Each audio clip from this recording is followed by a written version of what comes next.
From the heart of the Space City to the heart of Gen Z, welcome to Next Gen Conversation. Not Dad's Talk Radio. Ethan talks to you about the issues and events that matter to our generation. This is the Next Gen Report with Ethan Buchanan. Hey, how are we doing, ladies and gentlemen? Good afternoon to you. To the plan trusters out there, how does it feel? We're back on top. We always were on top, but it's nice when we get that little reminder that we're on top, and that's what I think we got yesterday. And boy, were the Panicans at it again, let me tell you. Boy, were they at it again. We're going to get to that a little bit later in the show, obviously, but I want to start out with first a couple of things. I want to put a question out to the audience. If you're hearing me for the first time, my name is Ethan Buchanan.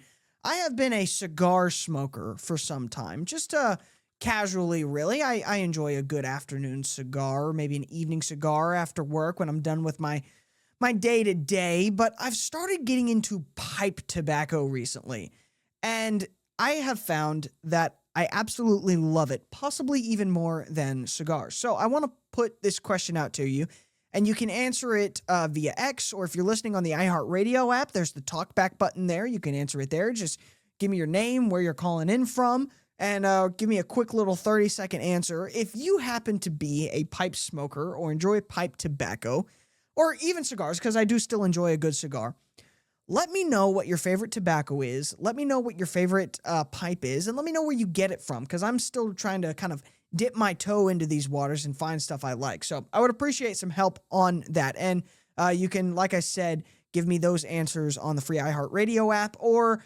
you can reach out to me on X at _Ethan Buchanan, Buchanan, and give me an answer there. Either way, I'll be happy. I just want to get into this more. I think it's a great time. I've been listening to Lord of the Rings on audiobook, and I enjoy smoking a little pipe tobacco while I do that. Anyway, real quick, before we get into the news of the day and whatnot, I want to encourage you to check out my sponsor, Deus Volt lapel pins. Again, they have got a lot of really great pins in stock right now. Deus Volt lapel pins, DEUSVULT lapelpins.com.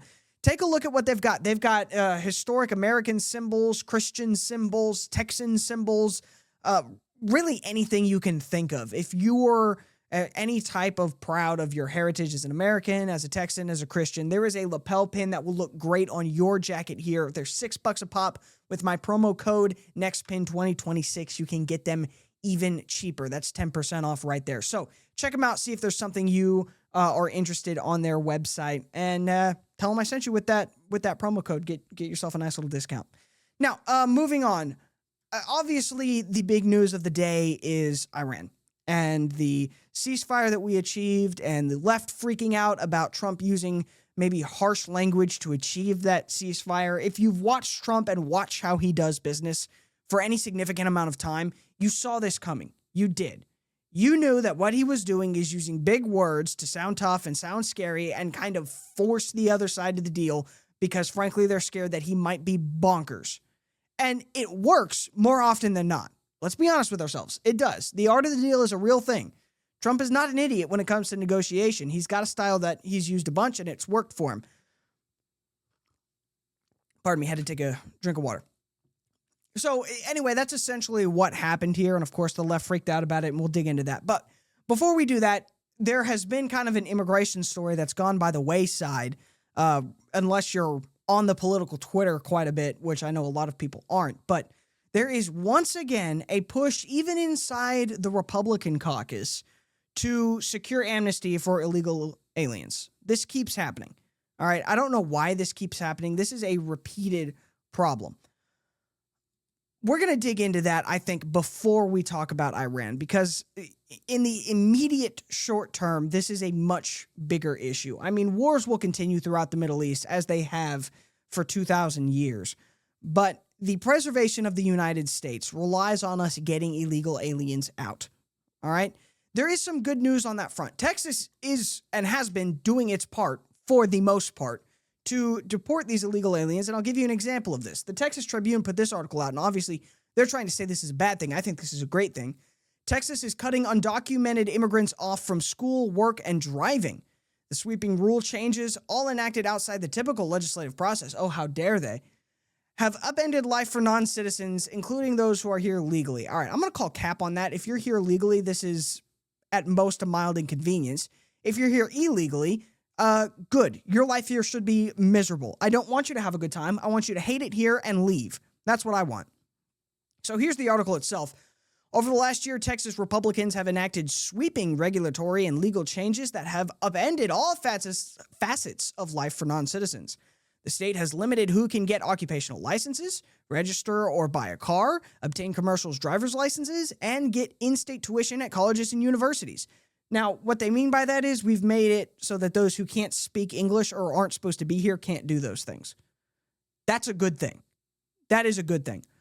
All changes are wreaking havoc on the 1.7 million people without documentation in Texas. And there it is. They're illegal aliens, as well as tens of thousands of refugees and people with temporary protected status under the Deferred Action for Childhood Arrivals program. That's DACA. That's illegal aliens again. Just illegal aliens that were very, very young when they illegally immigrated. But they're still illegal aliens. They still crossed the border without permission. They're illegal aliens. And then tens of thousands of refugees. Oh, these poor refugees. What these are just illegal aliens that said, I'm a refugee. How do we know they're a refugee? We don't. They just said, oh, I'm a refugee. Oftentimes, they're not refugees from war. They're just refugees from, I live in a terrible country and I want to live in your country because it's great. I'm a refugee. That's not a refugee. That's an illegal alien. You shouldn't be able to go to our colleges. You shouldn't. You shouldn't be able to go to our nice public schools or our crappy public schools, for the record. All these advantages that we have set up for our people because we worked for this country and we pay for them, you shouldn't have access to them if you're not supposed to be here. All right? This is very simple strategy, I think. There's two ways to conquer the immigration issue, and I think we hit them both at the same time and everybody goes home happy. Deport every illegal alien that you can. And then for those that you can't get to, because there are tens of millions of them, it's going to be very hard to deport every single one of them. For those that you can't deport, just make it so they leave themselves. And if you do that, you can deport maybe half the illegal aliens in the country and the rest will just leave. And we'll all go home happy. And it'll be great. And this is how you do that. We don't have to have these big ice raids. We don't have to have the visuals that the left doesn't like. We just have to be slightly mean to them. And they will go home on their own. I am perfectly happy with that. Unfortunately, we've got Republicans that are trying to stab us in the back on this. We're going to be talking about that in just a second. Stay tuned. We'll be right back with more of the Next Gen Report.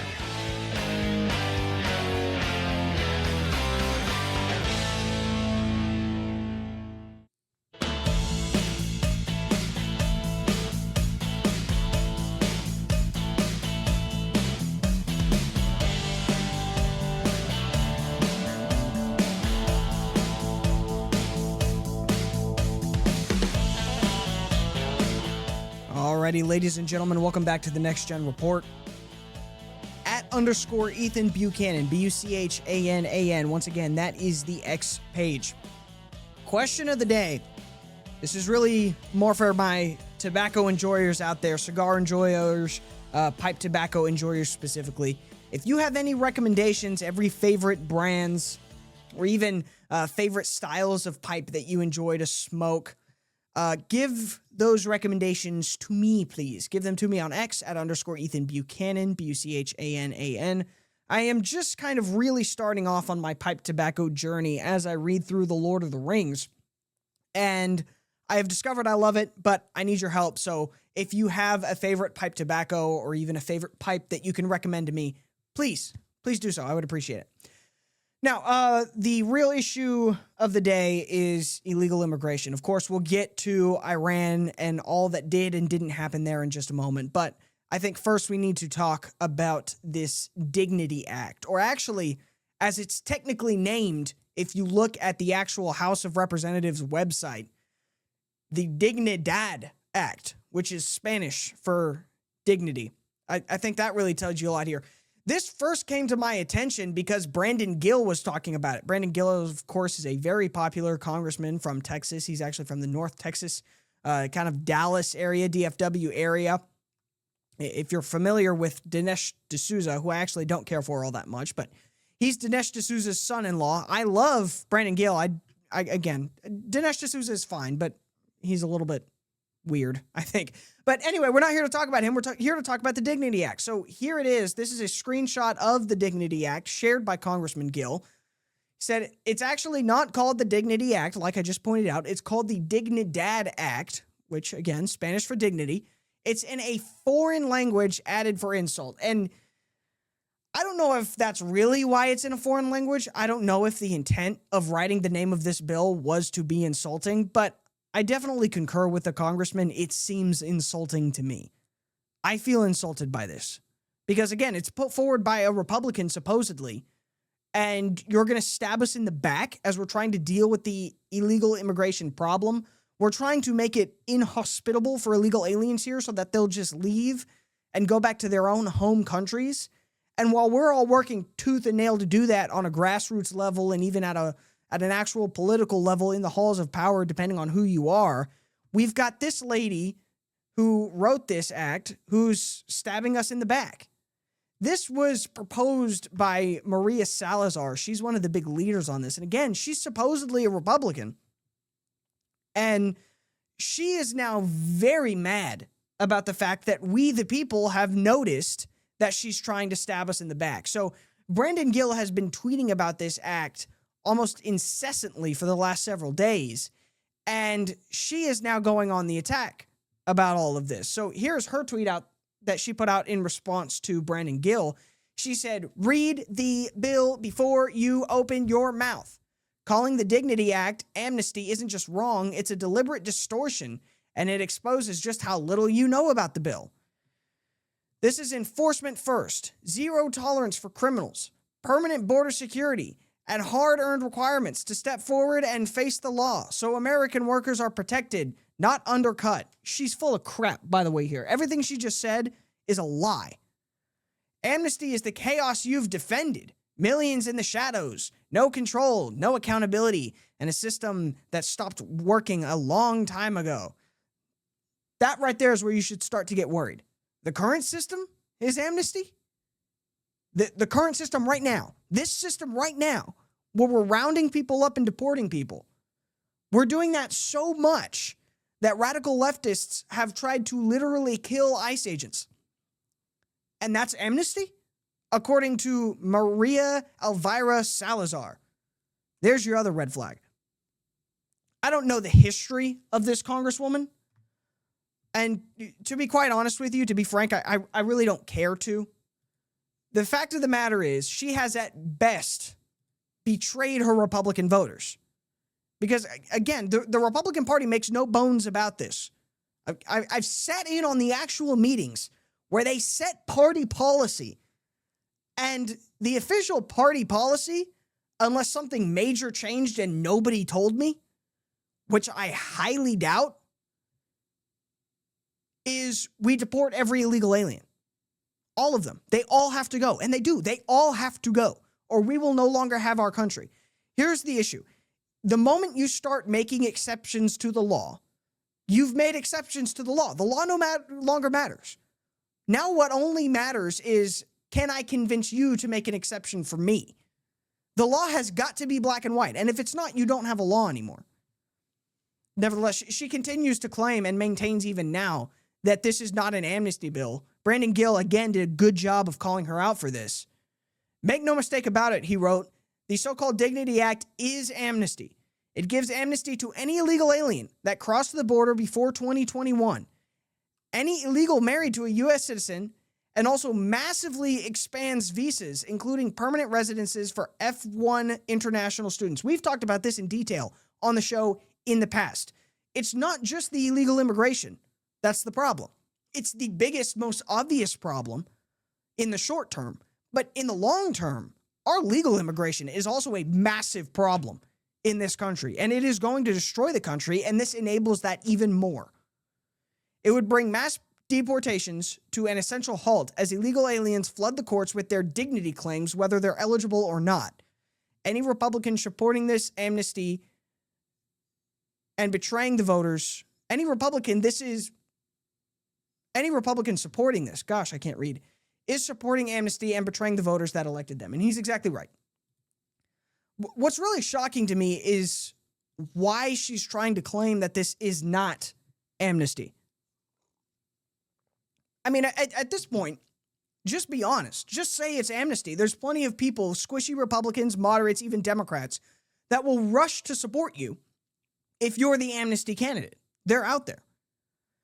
And even a few months ago, she was openly saying, yeah, we need amnesty for these people. Take a listen to this. This is Maria Salazar herself, the author of the bill, at a rally for the bill, saying essentially we need amnesty. She's not going to use that word because she understands that the moment she uses it, this is over for her because the Republicans hate that word and don't want amnesty. But what she describes in this soundbite that I'm about to play you is quite literally amnesty. Take a listen. Yes, they broke the law, but someone gave them a job because they needed those workers. Workers who are still needed today. We don't need these workers. That is the biggest lie of the entire immigration issue. We don't need these workers. Oh, who will flip the burgers? Who will take out the trash? Who will clean my restrooms? Who will build the houses? Somebody else, or do it your own damn self. But this is the lie that we always hear. We need these workers. The Secretary of Homeland Security said it herself. She said it herself clearly. Congress needs to write legislation to fix this mess. Well, here is the legislation, madam. No more need to choose between amnesty or deportation. Dignity Bill is the answer. And here's how it works. If you are undocumented and you have been in the country for more than 5 years, you do not have a criminal record, you're working and paying taxes, you can come out of the shadows with no fear and apply for the dignity status. That's amnesty. That's literally amnesty. That's exactly what amnesty is. You've just renamed it dignity status, and you hoped we wouldn't notice. Do you think, and this is an honest question, do you think the American people writ large are retarded? That's the only possible way she could have proposed this, thinking it would work. I hate to break it to you, Congresswoman Salazar. We are not retarded. We see through your obvious blatant lies because, quite frankly, you didn't try that hard. I'm going to be honest. You probably could have done better. And we're not having it. The answer on amnesty is no. Every illegal alien must be, and by the grace of God, will be deported. No matter what you call it, we the people are not going to accept amnesty for these people. We just aren't doing it. So stop asking. All right, we'll be right back. We're going to talk about Iran, I promise.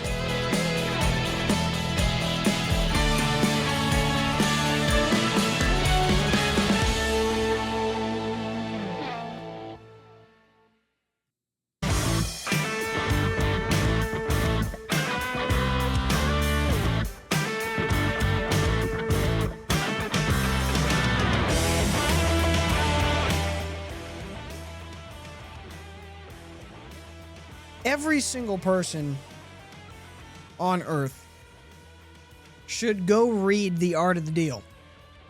All right? You just should. Hey, I'm Ethan Buchanan. This is the Next Gen Report. Again, one more time, @_Ethan Buchanan, Buchanan. If you have any particular brands or flavors of pipe tobacco or specific cigars that you can recommend to me, I'm getting into pipe tobacco and smoking pipes as I start reading The Lord of the Rings. And I have a very limited supply of some tobacco that a friend gave me some time ago. So I need recommendations because I'm going to run out quickly reading Lord of the Rings and smoking a pipe every night. So @_Ethan Buchanan, Buchanan. Shoot me a DM or leave a comment with your favorite types of pipe tobacco or even favorite cigars, either or. Now, I really want to preface, before we really get into what happened over the last several days with Iran, I want to preface everything with this little meme because I think it fits very well. This comes back to me every time anything happens. This is several years old. It's from 2016, for the record. This is how long this has remained true. It's someone saying, well, I'd like to see old Donnie Trump wriggle his way out of this jam, and then Trump wiggles his way out of the jam easily. Ah, well, nevertheless. And I think this is the perfect example of basically every monthly news cycle. I mean, I'm not even kidding. This is what constantly happens every single time. And yet people are always surprised. So now, what did exactly happen? I guess we need to start at the beginning, and the beginning was on Easter Sunday. I had a great Easter. I hope you did too. Easter morning, Trump tweeted this out. This is what he said, and I'm going to censor this for my radio listeners, but for those of you watching, you are going to see the F word on your screen. I apologize in advance. Donald Trump tweeted this out. He said, Tuesday will be Power Plant Day and Bridge Day, all wrapped up in one in Iran. There will be nothing like it. Open the effing straight, you crazy bastards, or you'll be living in hell. Just watch. Praise be to Allah, President Donald J. Trump. Now, folks got really upset about this for two reasons. If you were on the kind of religious right, you got super upset that he said, praise be to Allah.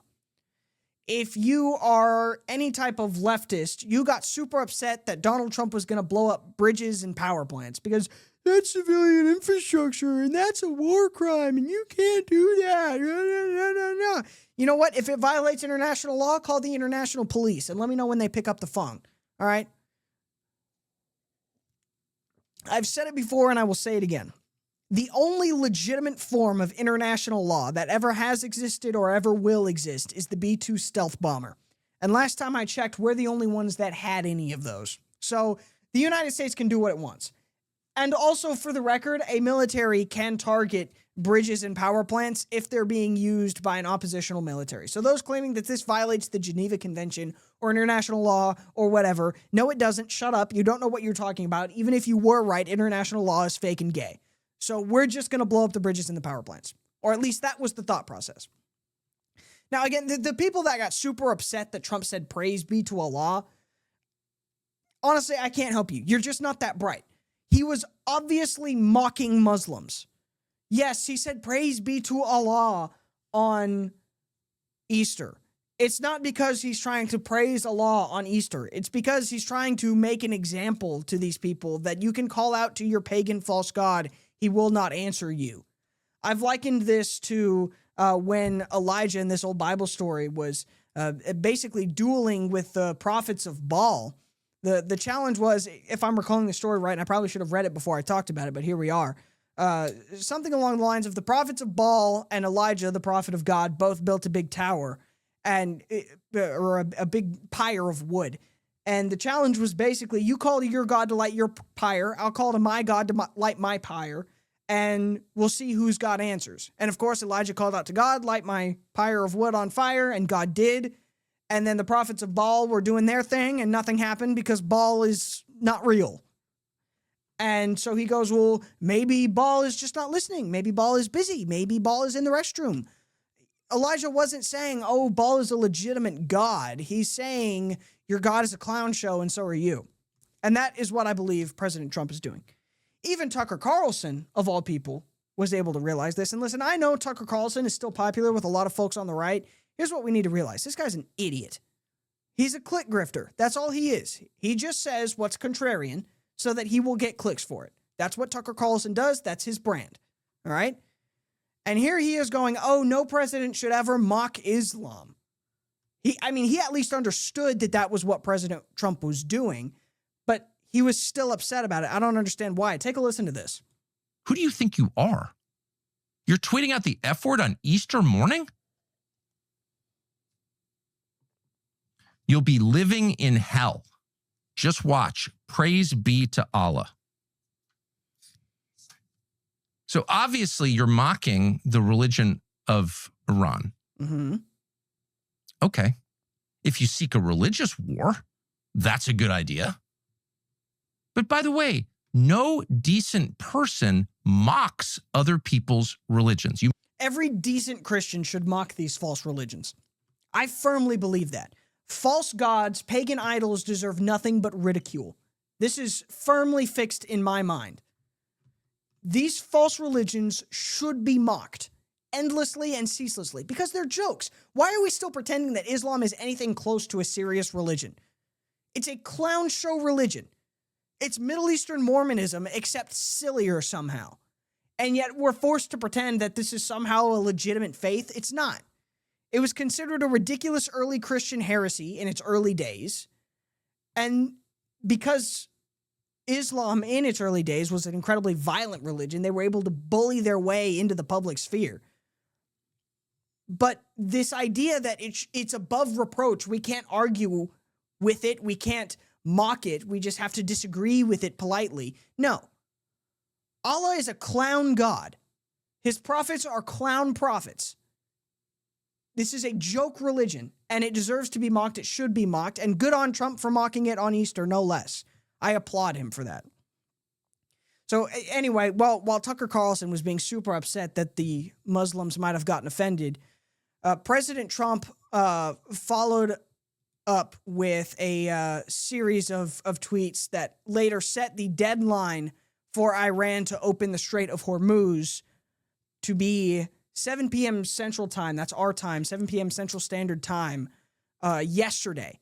And if the Strait of Hormuz wasn't open, if you guys hadn't chilled the hell out, started negotiating, we're going to go bananas. I mean, the implications seem to pretty much be that he was going to destroy every single bridge and power plant in that country, which if I thought that he was actually going to do that, I would have been fine with. But if you followed Trump for a while, if you know the art of the deal, if you've seen how he negotiates, how he pushes people, how he gets what he wants, you knew that long before that deadline came, and I'll admit they did push it a little bit close, but before that deadline came, they ended up cutting a deal. So what I was doing for the last couple of days was just riding the high and enjoying the memes while everybody else kind of freaked out about it. And this morning, things kind of reached a peak. People got really worked up over what he tweeted out, not this morning, but yesterday morning. Here is the tweet that he put up at about 7 a.m. This was 12 hours, I think, before the deadline, depending on whether you're looking at Central Time or Eastern Time or what have you. He said, "A whole civilization will die tonight, never to be brought back again. I don't want that to happen, but it probably will. However, now that we have complete and total regime change, where different, smarter, and less radicalized minds prevail, maybe something revolutionary, wonderful can happen. Who knows? We'll find out tonight. One of the most important moments in the long and complex history of the world. 47 years of extortion, corruption, and death will finally end. God bless the great people of Iran." So he's kind of saying two things at once. We're going to kill all you people, and God bless you, we love you, which is confusing as hell, and everybody lost their minds over this as well. Now, again, if you'd followed Trump for a while, you looked at this and saw, okay, this is just more kind of public pressure to force a negotiation, which is probably already happening, and we're probably close to a deal. But again, people went bananas about this. Once again, there were cries of, oh, he's calling for war crimes and genocide. That word got thrown out a handful of times, and I got to be honest, that is a word that has been thoroughly devalued by the modern left. I mean, they throw this out for everything. And then, of course, there were calls for impeachment and, oh, he's doing war crimes, and, hey, soldiers, you can disobey legal orders. This is terrible. This is a crime. We can't do this. La-di-da-di-da. Everything that they've been saying for the last 10 years anyway. They just said it again because of this. Now, what actually happened? Nothing. Nothing happened because Iran got scared crapless of President Trump, and they backed off and they cut a deal. And now we have a ceasefire for at least the next 2 weeks. We'll see what happens after that, but I imagine it'll probably be more of the same. We'll talk a little bit more about this in a minute. There's a really funny video where another nameless random Democrat demanded President Trump be impeached. Once again, we're going to be talking about that in just a second. Stay tuned. We'll be right back.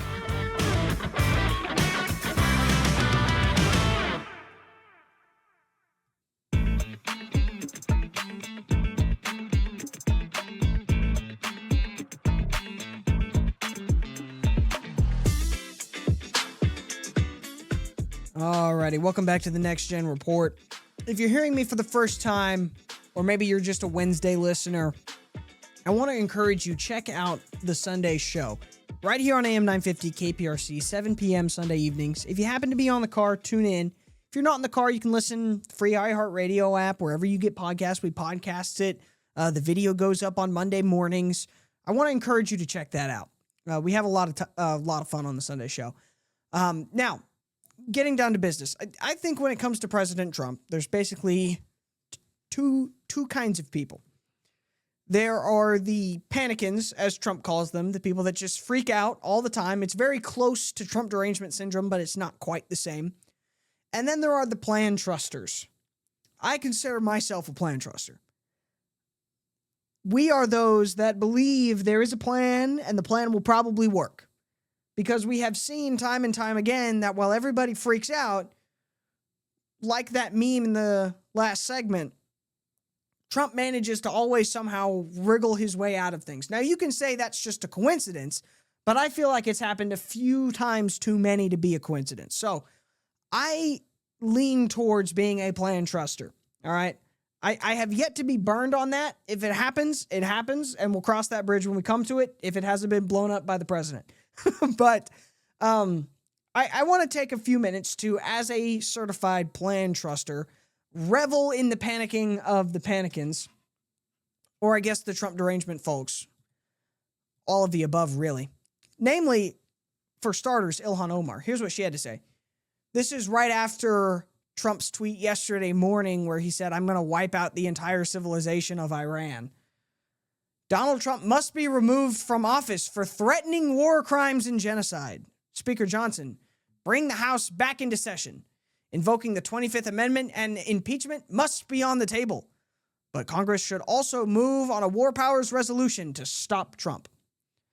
Now, I will say, this whole impeach Trump is crazy, Trump is a madman, la-di-da-di-da, that type of stuff would have a lot more weight if the Democrats hadn't already ruined all of those things and run them into the ground. And we've tried to warn them about this as Republicans. The first time they tried to impeach Trump over nothing, we were like, hey, be careful. You're going to really devalue something like impeachment. And if you keep suggesting it, nobody's going to take you seriously. And then they impeached Trump again over January 6th, which I think was completely ridiculous. And we said, hey, if you keep this up, people aren't going to take impeachment very seriously anymore. And then they spent years and years and years running on and on and on and on about, oh, war crimes this, oh, war crimes that, genocide this, genocide that, and la-di-da-di-da. And I don't really want to make a comment on this, that, or the other. But at the end of the day, what happens is they've devalued those words. They're meaningless. Those are now just Democrat buzzwords. And most people don't care about Democrat buzzwords anymore. And so when you have every Democrat in the world going on Twitter and saying, we need to impeach President Trump, nobody cares. Because you think that we need to impeach Trump either way. If President Trump nuked Iran tomorrow, you would say impeach him. If President Trump didn't nuke Iran tomorrow, you would say impeach him anyway. It doesn't matter with you people.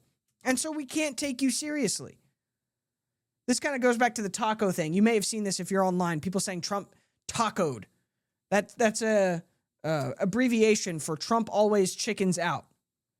And so they've locked themselves into this duality where Trump is both a fascist Hitler, Nazi, genocidal maniac for threatening to do war crimes and genocide, but also he's chickened out of doing these war crimes and genocide, so we can't take him seriously. Well, which is it? Do you want him to do the war crimes or not? Well, I mean, what do you want? I really don't know. But now every single Democrat has gone out on Twitter and said we need to impeach Trump. The NAACP even went out and said we need to impeach Trump. And that's how you know things are really serious. When the NAACP says it, that organization that hasn't been relevant in 60 years, what do they have to say about President Trump's impeachment? Nita Khan, who I've never heard of before, she tweeted out the NAACP's statement calling for President Trump to be removed from office under the 25th Amendment. And they go, this is the first time the NAACP has ever called for the 25th Amendment to be invoked. I don't care. I don't care. Because the fact that you didn't do it with Joe Biden removes your credibility on the issue. Joe Biden was obviously, clearly brain dead, and nobody said a word about him being impeached, removed from office, and he clearly needed to be. So you have no credibility on the issue. And then, well, nobody on the Democrat side said Joe Biden needed to be removed from office. So it's a moot point. But basically, nobody cares. Nevertheless, I want to talk about this one representative, this one Democrat, Melanie Stansbury. She represents New Mexico's 1st congressional district, and she fights for our future. That's what her Instagram or Twitter bio says. Here she is looking very sternly and seriously into the camera and talking about how mean and evil Donald Trump is. Whenever you see a white female Democrat stare sternly into the barrel of a camera, you know you're about to hear just some absolute dumb stuff. Take a listen to this. Today, the United States stands at a crossroad. It is time to remove Donald Trump from the presidency. This morning, the President of the United States used his social media platform to threaten to wipe a civilization from the face of the planet. Let us be clear. Not only is this activity unbefitting a president of the United States, but it is the threat of actual crimes against humanity and war crimes under international law. There it is again. International law. International law. See, guys? International law. Right? Oh, that's right. Nobody cares. Because international law isn't real. We are international law. Wake up to that fact. Welcome to the 21st century, where the United States of America is the arbiter of international law. It's us. It's just us. That's it. We are international law. If you have a problem with that, suck it. I don't know what to tell you. We are international law. All right? And, oh, conduct unbefitting a president. Oh, he went and tweeted out something mean on Twitter. And oh, da, da, da, da, da. Whatever. Come to terms with it. I don't care. I don't care. And most people in their day-to-day lives don't care. You know what people are going to care about? Since all of this didn't happen, the price of oil has dropped by, I don't know, like $15, $20 a barrel. That's what people care about. So at the end of the day, you can't go to people and say, oh, look, Donald Trump has raised your price of oil up so high. And also at the same time say, oh, look, Donald Trump is so mean because he used some mean words when he brought your price of oil back down. I mean, these people want to have their cake and eat it too at every possible turn. It's tiresome. I really don't understand it. How do you, no matter what happens, manage to find some special reason why Donald Trump is wrong both ways? On one side of the coin, Donald Trump is wrong. On the other side of the coin, Donald Trump is also wrong. I think the term Trump derangement syndrome is very fitting. It really is.